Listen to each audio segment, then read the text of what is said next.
ನಮ್ದು ವಂಶ ಪರಂಪರೆಯಲ್ಲಿ ಅಂದ್ರೆ ಇನ್ನೊಂದು ನಿಮ್ಗೆ ಇಂಪಾರ್ಟೆಂಟ್ ವಿಷಯ ನಾನು ನಿಮ್ಗೆ ಹೇಳಲಿಕ್ಕೆ ಉಂಟು.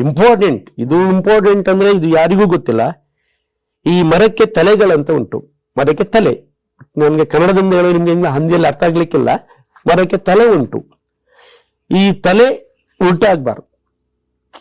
ಈ ಉಲ್ಟಾ ಆದ್ರೆ ಅದು ಯಾವತ್ತೂ ಒಳ್ಳೆ ಶಾಶ್ವತವಾಗಿದೆ. ಯಾವುದೇ ವಸ್ತು ಇದು ತಲೆಯಾಗಿ ಇರ್ಬೇಕು. ಇದು ಮರದ ತಲೆಯಾಗಿ ಇರ್ಬೇಕು. ಫಿಗರ್ ಉಲ್ಟಾ ಆದ್ರೆ ಮಾಡ್ಲಿಕ್ಕಿಲ್ಲ.